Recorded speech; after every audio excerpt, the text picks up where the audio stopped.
Hello दोस्तों, आज के इस वीडियो में हम बात करेंगे उन 4 सिद्धांतों के बारे में, उन 4 प्रिंसिपल्स के बारे में जो हमारे भूतपूर्व राष्ट्रपति श्रीमान एपीजे अब्दुल कलाम सर के द्वारा बताए गए हैं। उनका मानना था कि ये जो 4 नियम हैं, ये जो 4 प्रॉमिसेस हैं, वो हर स्टूडेंट को और हर इंसान को खुद पर अप्लाई करना चाहिए। अगर कोई भी स्टूडेंट या कोई भी इंसान इनको अपने जीवन में उतार लेता है और उनको फॉलो करता है तो इस दुनिया में ऐसी कोई चीज नहीं है जो उस इंसान के कदमों में ना गिर जाए। इन चारों प्रिंसिपल्स को हम पूरी डिटेल्स में समझेंगे ताकि आपको इनको फॉलो करने में आसानी रहे। तो ध्यान से इस वीडियो को लास्ट तक देखें और इसकी एक भी सेकंड बर्बाद ना करें, क्योंकि इसका एक एक शब्द बहुत कीमती है। रूल नंबर 1, हमेशा अपने आप को याद दिलाएं कि आपका लक्ष्य बहुत बड़ा है। अपने आप को बोलिए कि I will have great aim. दोस्तों, सन 1958 की बात है। डॉक्टर एपीजे अब्दुल कलाम एक पायलट बनना चाहते थे। उन्होंने मेहनत करके पायलट बनने के लिए सारी परीक्षाएं पास कर ली, लेकिन पायलट की वैकेंसी में केवल 8 सीट ही थी और डॉक्टर एपीजे अब्दुल कलाम 9वें नंबर पे थे।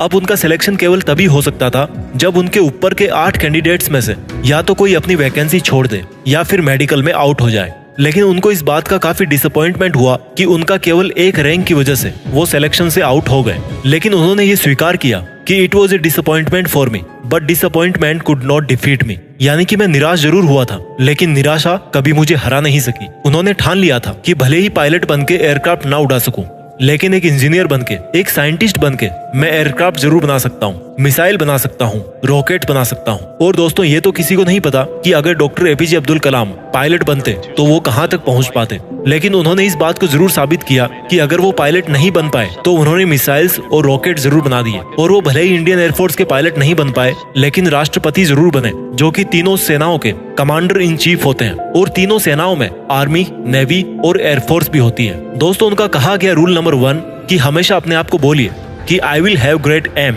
मैं अपना लक्ष्य ऊंचा रखूंगा। ये प्रॉमिस हमेशा अपने आप को याद दिलाते रहें। रूल नंबर 2, दोस्तों, रूल नंबर 1 के बाद में बात करते हैं रूल नंबर 2 की। रूल नंबर 2 है हमेशा अपने आप से बोलिए कि I will continuously acquire knowledge, यानी कि मैं हमेशा लगातार ज्ञान हासिल करता रहूंगा। दोस्तों, अब उनके इस दूसरे रूल को हम उन्हीं की जीवनी से समझते हैं। डॉक्टर एपीजे अब्दुल कलाम को मिसाइल मैन के नाम से भी जाना जाता है। वो एक इंजीनियर थे, एक वैज्ञानिक थे। उन्होंने बहुत सारे मिशंस को लीड किया और सक्सेसफुल भी रहे। उन्होंने पद्म भूषण, पद्म विभूषण और भारत रत्न जैसे हाईएस्ट सिविलियन अवार्ड जीते। वो भारत के 11वें राष्ट्रपति भी बने। लेकिन इसके बावजूद भी उन्होंने ये माना कि वो अपने आप को एक टीचर समझते हैं, वो अपने आप को एक अध्यापक समझते हैं। और उनको सबसे ज्यादा खुशी तब मिलती है जब उनका कोई स्टूडेंट PhD पूरी कर लेता है। यानी कि उनकी लाइफ में अगर सबसे ज्यादा जरूरी कोई चीज थी तो वो थी education, knowledge.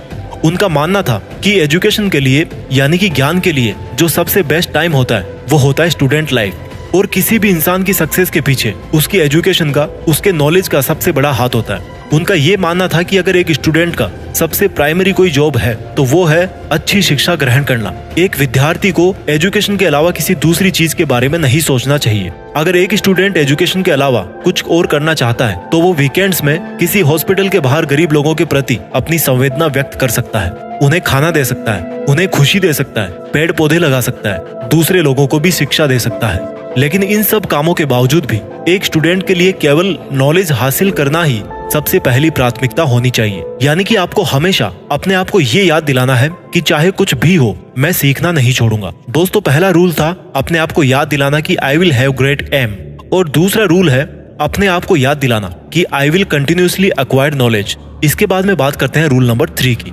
Rule number 3, doctor APJ Abdul Kalam का तीसरा नियम था कि अपने आप से हमेशा ये प्रॉमिस करें कि मैं हमेशा हार्ड वर्क करता रहूंगा, यानी कि I will do hard work. दोस्तों, 1973 की बात है। विक्रम साराभाई अंतरिक्ष केंद्र के चेयरमैन प्रोफेसर सतीश धवन ने डॉक्टर एपीजे अब्दुल कलाम से कहा कि हमें एक सैटेलाइट लॉन्च व्हीकल बनाना है, यानी कि एक ऐसा रॉकेट जिसमें हम सैटेलाइट रख करके उसको अंतरिक्ष में भेज सकें। डॉक्टर एपीजे अब्दुल कलाम ने इस काम को पूरी जिम्मेदारी के साथ स्वीकार किया।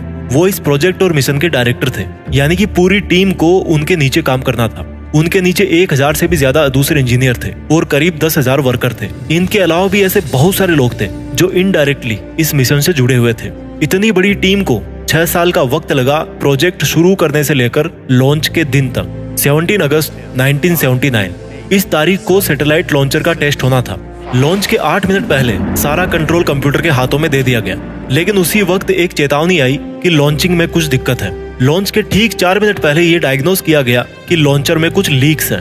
लेकिन उनके टीम के जो एक्सपर्ट थे उनकी ये राय थी कि लीक्स के बावजूद भी रॉकेट में इतना सफिशिएंट ऑक्सीडाइजर है कि वो अपना लॉन्च जारी रख सकते हैं। और मिशन लीडर होने की वजह से डॉक्टर कलाम को ये डिसीजन लेना पड़ा कि वो रॉकेट को लॉन्च करेंगे। लेकिन लॉन्च के कुछ मिनट्स बाद ही वो रॉकेट पृथ्वी की कक्षा में ना जाकर बंगाल की खाड़ी में जाकर गिर गया। 6 साल की मेहनत, हजारों लोगों के कई लाखों वर्किंग आवर्स, जनता का पैसा और मिशन फेल हो गया 2 मिनट में। लेकिन जैसा कि डॉक्टर एपीजे अब्दुल कलाम रूल नंबर 3 में बताते हैं कि हमेशा अपने आप को याद दिलाते रहें कि आप कड़ी मेहनत करते रहेंगे। ठीक उसी नियम का अनुसरण करके डॉक्टर कलाम ने अपनी टीम के साथ 1 साल और कड़ी मेहनत करी और प्रोजेक्ट के शुरू होने के 7 साल बाद आखिरकार उन्होंने साबित करके दिखाया कि कड़ी मेहनत आपकी असफलता को सफलता में बदल सकती है। यानी कि दोस्तों, हमेशा अपने आप से कहते रहें कि I will do hard work. 4 rules में से 3 रूल्स हमने समझ लिए। रूल नंबर 1 था, हमेशा अपने आप से कहें कि I will have great aim. Rule number 2, हमेशा अपने आप को याद दिलाएं कि I will continuously acquire knowledge. और रूल नंबर 3 है I will do hard work. अब बात करते हैं रूल नंबर 4 की। रूल नंबर 4, दोस्तों, जो कहानी मैंने आपको रूल नंबर 3 में बताई, जिसमें 7 साल बाद जाकर मिशन सफल हुआ, वहीं से निकल के आता है रूल नंबर 4, यानी कि हमेशा अपने आप को ये याद दिलाते रहें कि आई विल प्रिजर्वेयर एंड सक्सीड। प्रिजर्वेयर का मतलब है लगातार काम करना, चाहे कितनी भी मुसीबत आए, कॉन्स्टेंटली आगे बढ़ते रहना, अपने शब्दों पे और अपने वचनों पे कायम रहना। किसी में इतनी हिम्मत ना हो कि आपके हौसलों को कम कर सके। हम में से ऐसे बहुत सारे लोग हैं जिनकी आंखों में कुछ सपना है, जो कुछ करना चाहते हैं, वो काम करना शुरू करते हैं अपने सपनों पर, लेकिन समय बीतने के साथ साथ उनकी विल पावर कम होती जाती है। दोस्तों, आपको किसी भी कीमत पे अपने हौसलों को नहीं टूटने देना है। डॉक्टर एपीजे अब्दुल कलाम का मानना था कि आप तब तक अपनी जिद मत छोड़िए जब तक आप अपने लक्ष्य तक नहीं पहुंच जाते। और आपका लक्ष्य है आपकी यूनिकनेस, आपका सबसे अलग होना, आपकी पहचान सबसे अलग होना। और आपके इस यूनिक बनने के सफर में आपकी मुसीबतों का सबसे अहम रोल होता है। अगर आपने अपनी मुसीबतों से डरना छोड़ दिया, उन पर से ध्यान हटाकर उनके हल के बारे में सोचना शुरू कर दिया और उस पर काम करना शुरू कर दिया, तो आप किसी ना किसी दिन इस दुनिया में सफल जरूर हो जाओगे। दोस्तों, इस वीडियो के लास्ट में मैं इन 4 रूल्स को रिवाइज कर देता हूँ। रूल नंबर 1, अपने आप को याद दिलाएं कि आपके पास में एक बहुत बड़ा सपना है। You must have a big dream. Rule number 2, अपने आप को हमेशा याद दिलाएं कि आपको कभी सीखना नहीं छोड़ना है। Means you must continuously acquire knowledge. Rule number 3, कड़ी मेहनत करें, मेहनत में कोई कमी ना छोड़ें। और रूल नंबर 4, उस मेहनत को लगातार करते रहें। और ऐसा अगर आप करते रहोगे तो आप एक दिन जरूर सफल हो जाओगे। दोस्तों, आज हमारे बीच में मिसाइल मैन, इंजीनियर, वैज्ञानिक और भूतपूर्व राष्ट्रपति डॉक्टर एपीजे अब्दुल कलाम सर नहीं है।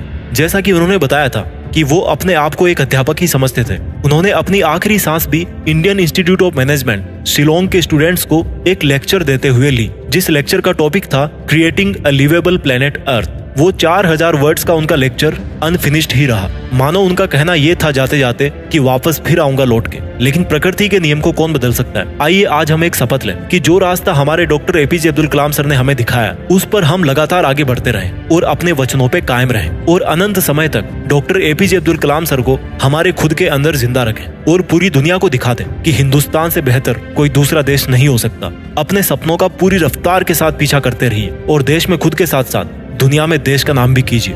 जय हिंद, वंदे मातरम।